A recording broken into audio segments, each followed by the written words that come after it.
Hey, Christian fam, how you guys doing today? I wanted to talk about a really important subject today, and that has everything to do with Halloween. And one of the questions that often comes up online or in person or even in the church is, should Christians celebrate Halloween?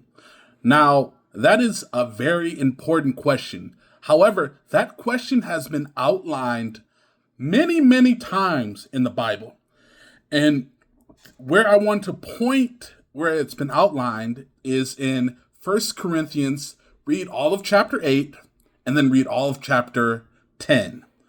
I recommend read 8 through 10, but chapter 9 is not going to give you too much context.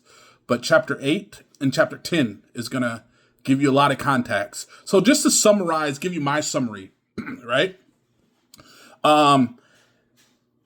When you celebrate, should Christians celebrate Halloween? Should we eat? Should we eat the candy? Should we, have Halloween candy and all that? Just to give you my summary, if this causes any of your brothers to stumble, you doing eating candy for Halloween and celebrate in such a way, then it is actually advised that we shouldn't do it.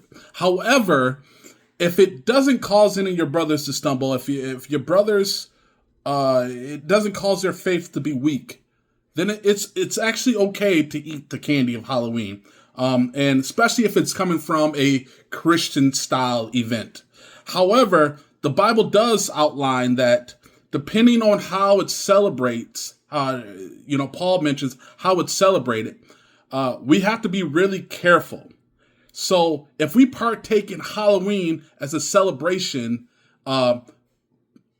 in a way that is not in a thankful way to God, or not way we are praising God, then we have to be very careful to do it, because who are we actually giving thanks to? Who are we actually praising during Halloween?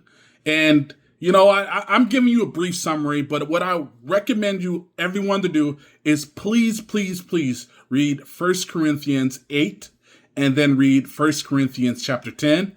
And then you'll get all the context you need. And if you have any questions about the details of it, leave a message, ask a question, whatever it should be, and I'll answer it. Okay? And I want you guys to develop your own opinion, your own idea about what Paul is saying. Because what Paul is speaking is very clear. It's very clear. But if there's anything you don't understand, just ask me. You guys have a good day. God bless.